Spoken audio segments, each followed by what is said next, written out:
Please give an energetic and warm welcome to the founder and CEO of Cars24, Vikram Chopra.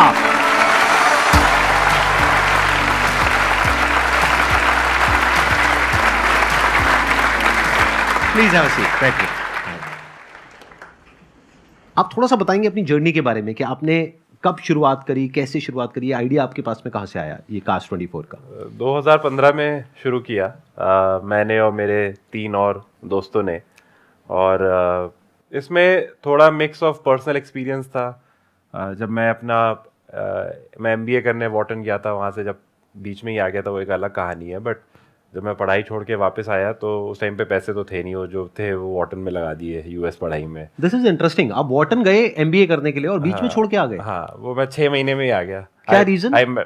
Wife से मिल लिया तो मैं कहा ये काम हो गया, वापस आ जाता हूँ। अच्छा। नहीं।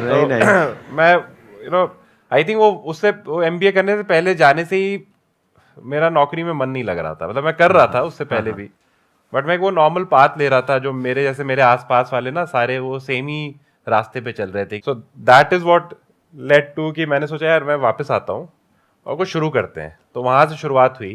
पहले एक फर्नीचर में कंपनी शुरू करी, फिर वहाँ से कुछ जो लर्निंग मिली, हमको लगा यार ये कार में ज़्यादा चलेगा। और खुद का भी एक्सपीरियंस था कि जब वापस आया था मैं MBA करके, गाड़ी खरीदने तो पैसे थे नहीं, तो अफोर्ड उस टाइम पे यूज्ड कार ही कर सकता था मैं।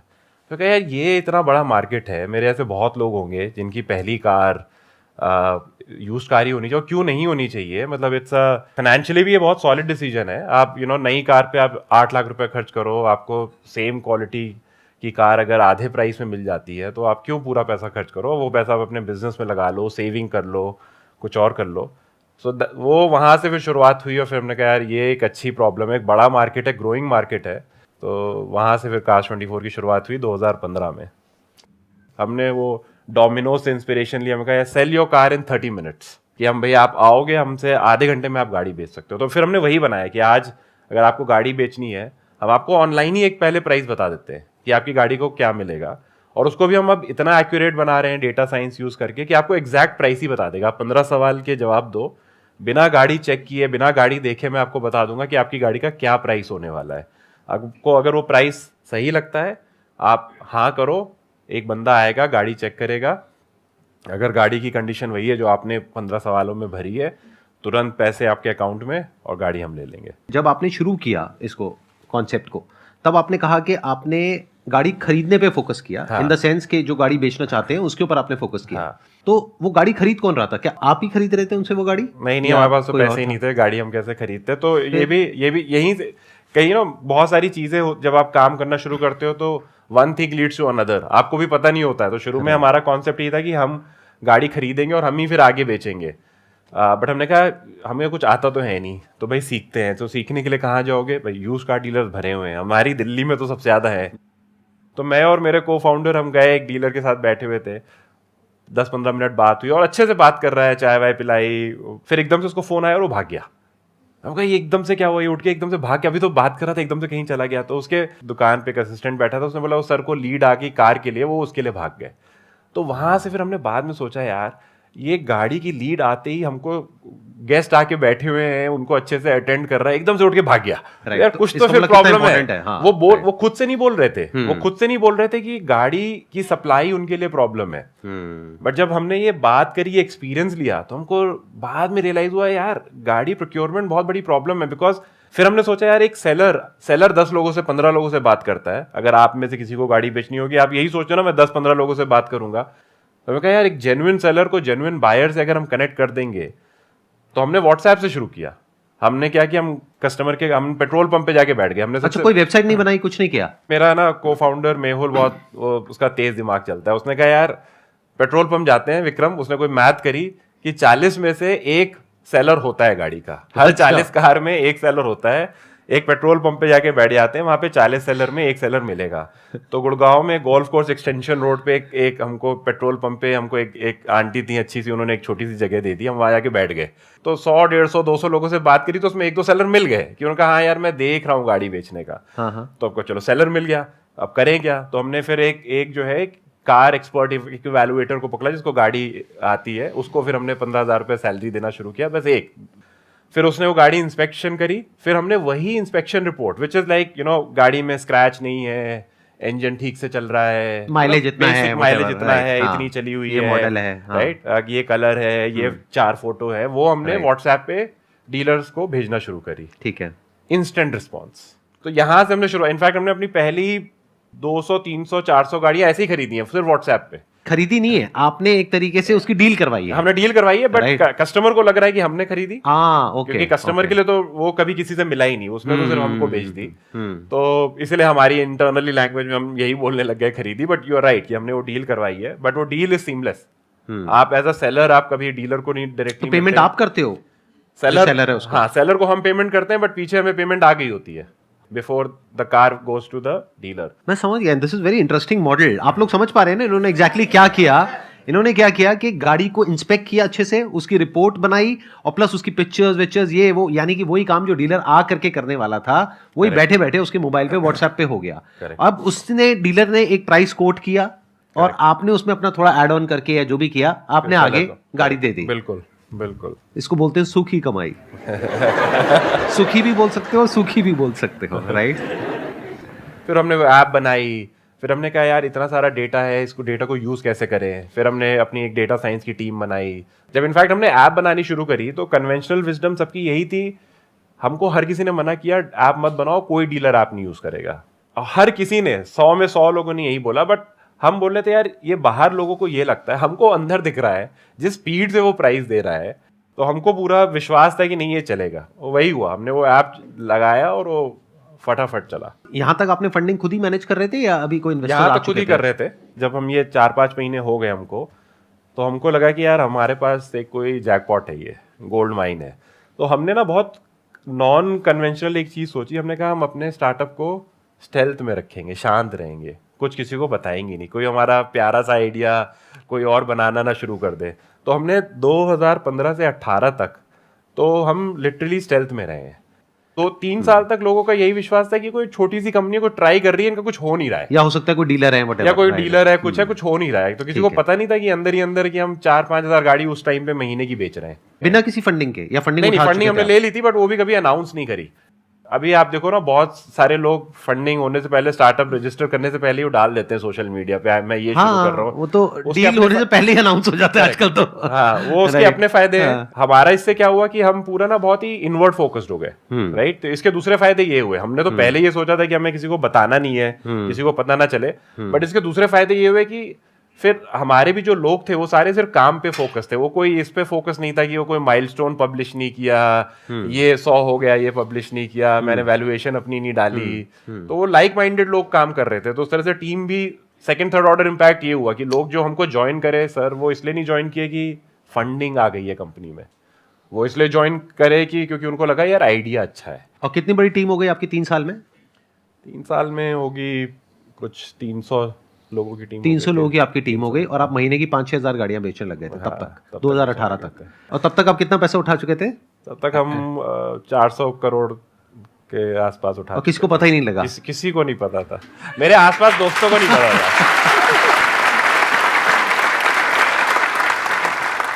400 करोड़ आपने फंडिंग उठाई थी। At what valuation? 2000 करोड़ के आसपास। 2000 करोड़, ओके।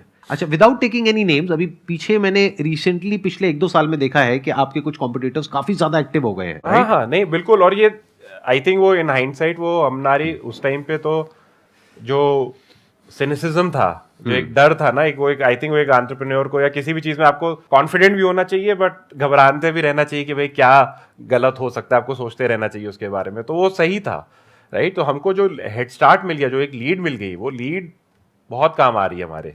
ठीक है, कार मार्केट ना सिर्फ इट्स नॉट अबाउट बाइंग और सेलिंग, उसमें फाइनेंसिंग भी आ जाता है, उसमें इंश्योरेंस भी आ जाता है। फिर एक कस्टमर गाड़ी खरीदता है तो उसमें फिर उसको 4 साल सर्विसिंग भी करानी होती है, आपकी कार में स्पेयर्स लगते हैं, आप जो एक्सेसरीज लेते हो, म्यूजिक सिस्टम लगवाते हो, वो कहीं बन रहा है। तो ये जो आप अगर इस पूरी मार्केट को देखोगे तो बैकवर्ड और फॉरवर्ड में बहुत अपॉर्चुनिटीज हैं। And how big is this industry? भाई 20-25 बिलियन डॉलर की तो गाड़ियां बिक रही हैं मार्केट में every year. This is used car market is bigger than the new car. You are talking about India? India, सिर्फ इंडिया की बात कर रहा हूँ, राइट। और ये तो सिर्फ खरीदने बेचने की है, वो मैं पीछे की मार्केट और ऐड करूंगा तो 100 बिलियन का मार्केट है। इंसान सबसे पहले जब उसके पास थोड़े से भी पैसे होते हैं सबसे पहले गाड़ी ही लेता है, गाड़ी लेगा या बाइक लेगा, क्योंकि घर लेने के लिए एक स्टेज थोड़ी लेटर आती है। ठीक बात। और यूज केस बदलते रहते हैं। शुरू में आप अपने लिए लेते हो कि भाई मैं ड्राइव करूंगा, अपना दोस्तों के साथ घूमूंगा, फिर शादी हो जाती है तो फिर आपको अपनी फैमिली के लिए चाहिए, फिर बच्चे हो जाते हैं फिर तो बिल्कुल ही गाड़ी चाहिए कि भाई स्कूल जाना है, काम घर के काम करने, तो यूज केसेस भी बदलते रहते हैं आपके। राइट, ये तो सभी ने एक्सपीरियंस किया है, सबने तो I am not sure, but मैंने तो ये पर्सनली एक्सपीरियंस किया है कि जैसे गाड़ी में लेता हूँ अपने लिए, लेकिन बाद में फैमिली में कोई ना कोई आकर के उस पर कब्जा कर लेता है और मैं सड़क पे आ जाता हूँ फिर मुझे फिर से बैक टू स्क्वायर वन के वापस से सोचो कि अब कौन सी गाड़ी लेनी है। एनी हाउ, तो अभी अगर ये देखा जाए कि मार्केट जो कि इतनी कॉम्पिटिटिव है, इतने सारे प्लेयर्स हैं और काफी एक्टिव हैं और वेल फंडेड है, तो उसमें what are your strengths, key strengths, जिसके बेस पे आप कह सकते हैं कि हाँ this is something that we are doing that nobody else is doing? Quantifiable चीजें अगर मैं बोलूं तो उसमें ये होगा कि भाई हमने मार्केट में सबसे ज्यादा गाड़ियां बेची हैं आज तक। इन टर्म्स ऑफ नंबर्स कितना बड़ा नंबर है वो नंबर तो लाखों में, मतलब 10 लाख के ऊपर चला गया, राइट। तो वो ओईएम से बेटर अंडरस्टैंडिंग है हमारी गाड़ियों की, राइट। उनकी गाड़ियों से बेटर हम उनकी गाड़ियां अब समझते हैं, क्योंकि ये एक तरह का ऑक्शन हमने बना दिया। तो जितना डेटा हमारे पास है कि आज जो मैं आपको बताऊं कि मैं बिना आपकी गाड़ी देखे गाड़ी का प्राइस दे सकता हूँ, वो इसीलिए क्योंकि मेरे पास इतना डेटा है। बट हमने काफ़ी नई चीज़ें शुरू कर दी हैं, तो हमने कहा कि यार अब हम इंडिया में जो बना रहे हैं ये ऑस्ट्रेलिया में कोई नहीं कर रहा, तो वहाँ पे करते हैं। तो हमने ऑस्ट्रेलिया लॉन्च करा है 2 साल पहले, सिमिलरली यूएई लॉन्च किया, तो हमने, और फिर इंडिया में हम कुछ नई नई चीज़ें और कर रहे हैं। तो वो नए एरियाज में अब हम इन्वेस्ट कर रहे हैं, but core business is making money. आज की डेट में आपकी कंपनी की valuation, if I am not wrong, it's around $3.3 billion, right? और रेवेन्यूज कितनी है आपकी? रेवेन्यू हमारी हम मतलब ऑलमोस्ट 7-8 हज़ार करोड़ की गाड़ियां बेचते हैं साल की। एक क्वेश्चन है जो आजकल बहुत ही कॉमन है और हर एक के माइंड में चलता रहता है कि is your company making money और losing money? If it's losing money, how much cash you are burning? तो are you okay with sharing that number?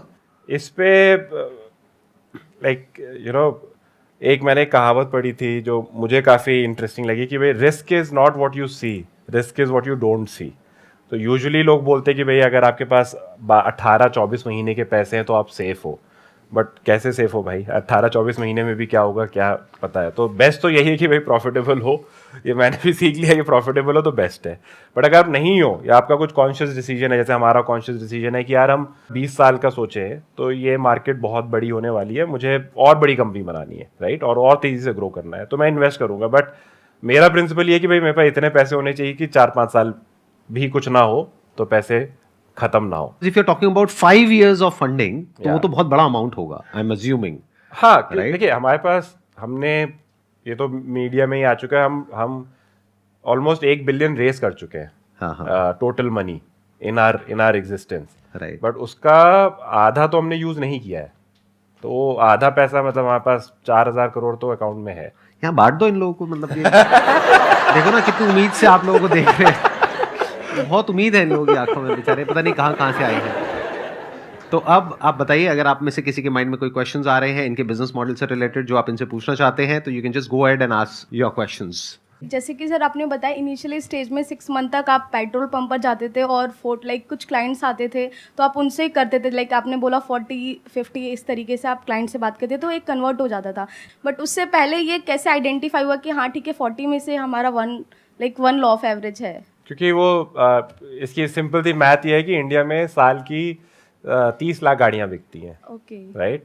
तो 30 लाख गाड़ियां साल की बिकती हैं, तो महीने की आपकी मान लो 3 लाख 2.5 लाख गाड़ियां बिकती हैं, राइट। और 3 करोड़ गाड़ियां हैं इंडिया में, तो अगर 30 लाख गाड़ियां बिक रही हैं 3 करोड़ में, तो 10 में से 1 बिक रही है। तो ये हमारी सिंपल सी मैथ थी। तो आपने बताया था, this is very interesting point, मैं यहाँ पे थोड़ा ऐड ऑन करता हूँ कि आपने बताया था कि जब आपने ये पेट्रोल पंप पे ये किया था, इस तरीके से आप बैठे थे, तो वहाँ पे आपने 100-150 लोगों से बात करी थी, जिसमें से 1-2 लोगों ने हाँ कहा था। Correct. बाकियों का क्या एक्सप्रेशन था जब आप उनको जाकर के बोलते थे कि भाई आप अपनी गाड़ी बेचना चाहते हो? क्योंकि कुछ लोगों को अपनी गाड़ी से बहुत ज्यादा प्यार होता है। मैंने देखा है कि 50-50 साल तक लोग गाड़ी को बच्चे की तरह संभाल करके रखते हैं। तो जब उनसे आप उनके बच्चे को बेचने की बात करते थे तो उनका क्या एक्सप्रेशन होता था? मैं वहीं से हमारा ये sell your car in 30 minutes का प्रोपोजिशन आया कि ये जब वो एक दो लोगों से बात करी, कुछ लोगों से बात करी, तो हमको लगा कुछ हुक तो बनाना पड़ेगा। हाँ। क्योंकि आप नॉर्मली जाके बात करोगे तो फिर आप तो वैसे ही हो, कोई भी आके सर गाड़ी बेच रही है, करना है, राइट? आप कोल्ड मार्केटिंग कर रहे हो, आपका कोई कॉन्टेक्स्ट नहीं है। हाँ। तो फिर हमने उनको ये प्रोपोजिशन दिया कि भाई हमारा एक ये नया कॉन्सेप्ट है कि 30 मिनट में आपकी गाड़ी बिक जाएगी और आपको एक नो कमिटमेंट प्राइस मिलेगा जिसपे आप हाँ या ना कर सकते हो, कोई प्रेशर नहीं है। बट अगर आप हाँ करोगे तो इंस्टेंट मनी भी मिल जाएगी। और ये आपने सिर्फ पैम्फलेट के थ्रू आपने कम्युनिकेट किया ये मैसेज को? मुंह के थ्रू। फिर धीरे धीरे आई थिंक 15 दिन बाद पैम्फलेट। अच्छा, पैम्फलेट भी नहीं? अच्छा, उसके बाद 15 दिन बाद। This is a very interesting phase, और मैं इसके बारे में थोड़ा और जानना चाहूंगा कि जो शुरू के 6 महीने थे, आपको याद है एग्जैक्टली आपने कितनी गाड़ियां बेची? पहले 15-20 दिन मेहुल, तो मैं बहुत सारे सेंट्रल काम देख रहा था कि कुछ हायरिंग वगैरह के। मेहुल माई को फाउंडर वो फील्ड पे था। 10-15 दिन हो गए, हमने गाड़ियां इंस्पेक्ट करना शुरू कर दी, कस्टमर इंस्पेक्ट कराए थे, एक भी गाड़ी नहीं कन्वर्ट हुई, राइट? तो मेहुल का मुझे फोन आया है कि बिल्कुल ही डीमोरलाइज कि यार ये नहीं हो रहा, कुछ और ट्राई करते हैं। फिर मैंने उसको फोन पे 5 मिनट दे दिया पूरा मोटिवेशनल स्पीच। मैं कहा यार 5 लाख रुपए तो पड़े हैं, 2-3 लाख रुपए की 3-4 गाड़ियां खरीद लेते हैं, खुद से खरीद लेते हैं, फिर बेचने की कोशिश करते हैं, कुछ सीखेंगे, क्या होगा, लॉस हो जाएगा 10% का, 2 लाख की 20,000 का लॉस हो जाएगा, 30,000 का। तो वो हमने 2-3 गाड़ियां खरीद ली। उससे क्या हुआ, हमको कॉन्फिडेंस बढ़ गया। फिर इन्होंने और समझना शुरू किया प्रॉब्लम क्या है। हम गाड़ी के इंस्पेक्शन में ये चीज ढंग से नहीं देख रहे हैं, इसको और ढंग से देखो, कस्टमर की फिल्टरिंग और ढंग से कैसे करें, राइट? और डीलर्स को कैसे प्लेटफॉर्म पे अपने व्हाट्सएप चैनल पे ऐड करें, राइट? तो वो सब चीजें करी, और वो करने से पहले 15 दिन हमने ये एक भी गाड़ी नहीं खरीदी। आई थिंक अगले 30 दिन में उसने कुछ 15-20 गाड़ियां खरीद ली थी, राइट? ये अपने पैसे से या? अच्छा, इसमें से 2 आपने अपने पैसे से खरीदी, बाकी की डीलर के थ्रू। और जो अपने पैसे से खरीदी उसमें 50% नुकसान हुआ। 50% नुकसान हुआ? बट उससे जो कॉन्फिडेंस आ गया, तो उसके बाद वो चक्का अपने आप चल गया, क्योंकि वो बाकी गाड़ियों में उन्होंने वही किया कि डीलर से बिड कराते, पैसे ही नहीं थे, गाड़ी खरीदने का ऑप्शन ही नहीं था खुद से। अच्छा, आप ये बताओ, आपके में से कितने हैं जो कि कार्स 24 के एग्जिस्टिंग कस्टमर्स हैं, जिन्होंने कुछ खरीदा है या बेचा है? पापा ने कार सेल करी थी। अच्छा, अपना एक्सपीरियंस बताना चाहोगे आप? मेरे फादर ने कार ली थी, देन आफ्टर 2 years हमने सोचा नई कार लेते हैं। देन आई सेड कि कार्स 24 यूज़ कर लीजिए, एंड विद इन 2 days हमारी कार सेल हो गई, एंड काफ़ी अच्छा प्राइस मिला sir. Thank you very much. Thank you so much, service काफ़ी अच्छी थी। Thank you sir. आप वही तो नहीं थे वो जो पेट्रोल पंप पे जिन्होंने वो जिसमें इनको 50% नुकसान हुआ था क्योंकि किसी और को फायदा हुआ था, राइट? इनका नुकसान किसी और का फायदा।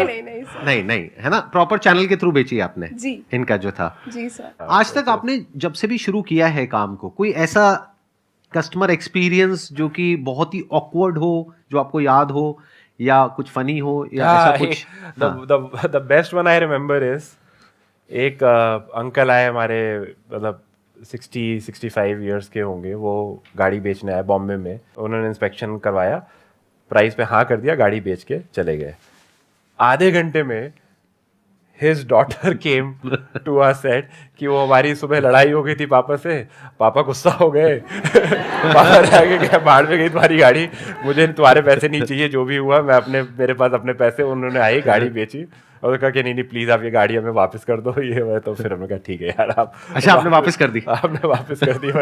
बट इस तरह के कई बार केसेस हुए हैं, और एक बार नहीं कई बार केसेस हुए हैं, जब process is so easy and fast कि लोग आके गाड़ी बेच देते हैं, फिर उनको रियलाइज होता है कि यार नहीं, हमको नहीं बेचनी है। क्या कभी ऐसा हुआ है, I am just thinking loud right now, कि जैसे गाड़ी है पिताजी के नाम पे और बेटे ने आकर के बेच दी हो? नहीं, आई एम श्योर कोशिश तो करी होगी, मतलब बच्चे कई होते हैं बड़े खुराफाती होते हैं, यहाँ भी बैठे होंगे। ये तो फ्रॉड भी होते हैं, इस तरह के फ्रॉड होते हैं। वही राइट? तो उसमें आपने किसी की गाड़ी चुराई, अच्छा, हाँ, कार 24 को बेच दी जाके। बट ऐसे कैसे बेच दी? पेपर्स भी तो चाहिए। तो वही कर करके आप सीखते हो ना। हाँ, तो अब हमने उसमें बहुत सारे चेक्स एंड बैलेंसेस लगा दिए कि भाई पैसे किसके अकाउंट में जा रहे हैं, उसका पैन आईडी है या नहीं है, वो मैच होना चाहिए, वो मैच हो रहा है, उसका जिसके डैड और सन है तो वो रिलेशनशिप कैसे प्रूव हो रही है। तो वही अब सीख सीख के आप लगाते हो। शुरू में तो ऐसे भी केसेस हुए जहाँ पे कस्टमर ने बोला भाई साहब वो मेरी गाड़ी थी, आपको कोई और बेच के चला गया, वापस करो। तो हमारे पैसे भी गए और गाड़ी भी गई, राइट? क्योंकि आपकी गाड़ी आप वापस ले गए, पैसे कोई और ले गया, तो गाड़ी भी गई और पैसे भी गए, राइट? क्योंकि यहाँ पे 2 नंबरी काम भी बहुत होता है ना, मतलब बहुत तरह तरह के लोग हैं, तरह तरह के प्राणी हैं। ये एक बहुत इंपॉर्टेंट पॉइंट है कि जब भी हम कोई आइडिया डिस्कस करते थे इंटरनली या बाहर भी, राइट, तो लोग सबसे पहले कहते हैं ये मत करो क्योंकि इसमें फ्रॉड होगा, बट यू नो रियलिटी में फ्रॉड करने वाले लोग होते हैं 1-1.5, उसके चक्कर में आप 99 के लिए आप एक रूल नहीं बना सकते। जैसे हम इंटरनली एम्प्लॉइज के साथ अपना पूरा डेटा शेयर करते हैं कि क्या रेवेन्यू है, क्या प्रॉफिट है। अब हम क्या है, ऑनलाइन डीलरशिप भी है, कुछ गाड़ी हम डायरेक्टली कस्टमर को भी बेचते हैं, क्योंकि खरीदना गाड़ी भी तो प्रॉब्लम है। सर्टिफाइड गाड़ी, राइट। तो हमारा उसमें एक हमारी एक है कि हम करते हैं 7 days नो क्वेश्चंस आज रिटर्न्स। अगर आप गाड़ी रखो 7 दिन, कोई रीजन आके कोई बहाना बनाने की जरूरत नहीं है आपको। अगर नहीं समझ में आ रही गाड़ी, आप वापस कर दो। अब वो चाहे प्राइस था, वो कलर था, वो आपके घर वालों को पसंद नहीं आई, आपको नहीं पसंद आई, आपने जॉय राइड के लिए गाड़ी ली थी कि कार24 दे रहा है 5 दिन के लिए ले लेता हूँ, जो भी रीजन था, राइट, डजंट मैटर। बट अगर आपको 7 दिन में गाड़ी रिटर्न करनी है, and you return 100% of the money, 100% of the return, no questions asked. हम आपसे पूछते भी नहीं है कि आप क्यों रिटर्न कर रहे हो गाड़ी। मुझे पता है आप लोगों के दिमाग में क्या आ रहा है। गाड़ी लो, 1-2 लाख रुपए में 7 दिन घुमाओ, घुमाने के बाद वापस करो और अपने पैसे वापस लो, पूरे 100%। अब अगर रिटर्न बढ़ गया ये टेलीकास्ट होने के बाद, तो मेरी टीम मुझे दौड़ा के मारेगी। लेकिन इतना आसान होगा नहीं है, आई एम 100% श्योर, क्योंकि एक पूरा प्रोसेस होगा। जब आप रिटर्न करने आओगे तो कुछ ना कुछ तो होगा, मतलब इमीडिएटली कितने दिन में पैसे वापस मिलेंगे? तुरंत। ये मैट्रिक है, मैं खुद ट्राई करता हूँ। हमारे ऑफिस में आंधी तूफान आ जाता है कि अगर थोड़ा भी डिले हो जाए तो। और आपके पास कैसी कैसी सर्टिफाइड गाड़ियां हैं? मतलब बढ़िया भी हैं, जैसे मतलब लग्जरी गाड़ियां होती हैं और होती हैं, बट लग्जरी गाड़ी की मार्केट ही छोटी है इंडिया में। नहीं मैं ले लूंगा। ये आपको सुनने में थोड़ा अजीब लग रहा होगा कि इतना बड़ा कमिटमेंट ये दे रहे हैं, लेकिन आप ये समझ करके चलो, आज के टाइम में जब तक ऐसा कोई कमिटमेंट नहीं दिया जाएगा, तब तक कस्टमर कंफर्टेबल फील नहीं करेगा। करेक्ट। अब जो टाइम है वो बदल चुका है। वो वाला टाइम नहीं है कि एक मैन्युफैक्चरर आकर के बोले या एक कंपनी आकर के बोले कि ये हमारी पॉलिसी है, लेना है लो, नहीं लेना भाड़ में जाओ, व्हाटएवर। अब है कि प्रॉपर चीज को ऑफर किया जाए, ये अज्यूम करके कि 99% लोग जेन्युइन है, विच इज अ फैक्ट। 1% ही होंगे जो ऐसा कुछ सोचेंगे। मैं भी मजाक कर रहा था, कहीं सीरियस होकर के मेरी शॉर्ट्स बना करके कहीं लोग डाल दें वीडियोस में कि संदीप सर कुछ जरूरत से ज्यादा ही जुगाड़ू बन चुके हैं। सर मेरा नाम तुषार गुप्ता है। हाँ। और पूछना सर मुझे ये है कि आपने जैसे अभी थोड़ी देर पहले बताया था कि आप जब एड्स वगैरह चलाते थे तब गूगल पे ऑप्शन नहीं था, तो पूरे एनसीआर में ही चलती थी। तो मतलब मैं जितना समझ पा रहा हूँ, ऑप्शन नहीं था। हाँ, गूगल पे था Facebook उस टाइम पे। ओके। तो आपका बिजनेस एक तरीके से लोकेशन बैरियर था आपके में, कि आप स्टार्टिंग में अब डीलर्स जब कनेक्ट किया होगा तो दिल्ली के ही डीलर्स होंगे, और दिल्ली वाला कोई कस्टमर है तो वो डीएल की ही गाड़ी लेगा। तो फॉर एग्जांपल आपका कहीं ऑनलाइन प्रेजेंस देख के किसी चेन्नई वाले बंदे का कॉल आ गया, तो अब लॉन्गर विजन तो होती है उस टाइम पे कि मुझे पूरे इंडिया में एक्सपैंड करना है, या पूरा एक बिजनेस जब स्टार्ट करते हैं तो कि मुझे पूरा बड़े लेवल पे लेके जाना है। तो फिर उस लीड को क्या हैंडल करते थे? आप मना कर देते थे उसको, कस्टमर को, कि हम नहीं कर सकते? आज तक मना ही करते आ रहे हैं बहुत सारे। जैसे फॉर एग्जांपल हमारे पास बहुत कमर्शियल कार्स भी आ जाती हैं, बहुत सारे टैक्सी ड्राइवर्स अपनी गाड़ी लेकर आ जाते हैं, बट हमने अभी भी हम उसमें घुसे नहीं है। अब क्यों नहीं घुसे वो एक अलग सवाल है, बट अनफॉर्चुनेटली हमें उनको ना ही बोलना पड़ता है। और मार्केटिंग का जो आप पॉइंट बोल रहे हो, मुझे एक्चुअली उसकी वजह से फेसबुक मार्केटिंग बंद करनी पड़ी थी, क्योंकि उसमें मैं टारगेट नहीं कर पा रहा था। फिर मैंने जो है अपने दोस्त की मदद लेके फिर गूगल शुरू किया, क्योंकि उसमें टारगेटिंग पॉसिबल थी ज़्यादा। GMB पे ज़्यादा फोकस किया, क्लासिफाइड से फिर किया, सोसाइटी में जाके एक्टिवेशन किया। तो फिर वही फोकस किया कि वो पैसे उस लीड पे ना खर्च करो जिसपे आपको सर्विस भी नहीं कर पा रहे, बिकॉज पैसे भी खर्च हो रहे हैं और कस्टमर भी नाराज हो रहा है, राइट। तो आप दोनों तरफ से जो है you are at a loss. Plus ये एक बहुत बड़ा लेसन है आप सबके लिए। आई एम श्योर ये जो आप क्वेश्चन पूछ रहे हो, आई कैन अंडरस्टैंड कि आप किस स्टैंड पॉइंट से ये क्वेश्चन पूछ रहे हो। यू आर आस्किंग बिकॉज क्या होता है, जब हम एक काम को शुरू करते हैं तो हमारे पास में जब भी कोई कस्टमर आता है तो ना कहना बड़ा मुश्किल होता है। कैसे छोड़ दें? तो ये लगता है कि चलो इसको भी हाँ बोल दो, उसको भी हाँ बोल दो, उसको भी हाँ बोल दो। उस चक्कर में क्या होता है कि हम बहुत कुछ करने की कोशिश करते हैं और कुछ भी ढंग से नहीं कर पाते हैं। तो you must have a razor sharp focus and clarity as far as कि मुझे क्या टारगेट करना है, और उसके बाहर जो भी कुछ है उसको ना बोलने के लिए तैयार रहना है। ये कॉल बहुत इंपॉर्टेंट होती है, नॉट आगे जाकर के, क्योंकि आगे जाकर के तो जैसे जैसे आपका बेस बढ़ेगा आपके लिए हाँ बोलने की पॉसिबिलिटी बढ़ेगी। शुरू में you need to be very clear कि आप किस नीश को आप टारगेट कर रहे हो और किस जगह को आप फोकस कर रहे हो। उसके बाहर कुछ भी आता है, उस एरिया के बाहर कुछ भी आता है तो आपको ना बोल देना है। जैसे waste भी हो जाता है। Add on something? नहीं, जो आपने मुझसे पूछा प्रीमियम कार्स का, राइट? हाँ हाँ, तो यही है, अब हमें ऐसा नहीं कि कभी भी नहीं करेंगे, आज हम उस पर नहीं करते हैं फोकस। बट देखा जाए तो उसमें मार्जिन बहुत ज्यादा है, क्योंकि मेरे को तो वो ज्यादा बट अट्रैक्टिव वही लग है रहा ना, है। फोकस, हाँ। अपॉर्चुनिटी है, बट अभी आप वही ना, how many balls you want to juggle, Right. Right? तो अभी ऑलरेडी इतनी सारी बॉल्स है हाथ में, हाँ, तो ये है, ये हमारे आगे के प्लान में है, प्लानिंग में डला हुआ है, और उस पर बहुत बड़ा फोकस है, बट आज नहीं कर रहे। ये एक बहुत बड़ी क्वालिटी है जो आपको अभी सीखनी होगी। यानी कि इस सेशन से अगर सिर्फ एक चीज अपने घर लेकर के जानी है, वो यही है कि जो इनका फोकस है, देखो अभी जैसे ही मैंने इनके बिजनेस मॉडल को समझा तो मेरे माइंड में सबसे पहले आया luxury cars. I am sure आपके भी माइंड में कई बार आया होगा, क्योंकि लग्जरी कार आप मान करके चलो, अगर कोई 50 लाख की गाड़ी है तो वो एकदम ही टूटती है, 20 लाख पे आ गई तो उसमें मार्जिन भी मोटा है, क्योंकि जो लग्जरी कार खरीदने आ रहा है वहां पे मार्जिन भी मोटा है। 2 लाख की गाड़ी में क्या मार्जिन होगा? 20-30 हजार रुपए का। वहां पे मार्जिन भी 2 लाख, 3 लाख, 4 लाख का मार्जिन है। तो उधर मार्जिन ज्यादा है, अपॉर्चुनिटी बड़ी है, लेकिन ये कह रहे हैं अभी नहीं करना है, because of their strategy, because of their vision. तो ये विजन और ये स्ट्रैटेजी होना बहुत जरूरी है, ये ना बोलना बहुत जरूरी है। You must all learn to say no in your life if you really want to do something big in business. On that note, let's end this conversation. Let's end this session. Let's give a big round of applause for him. Thank you so much, sir. यहाँ पर आने के लिए it was pleasure meeting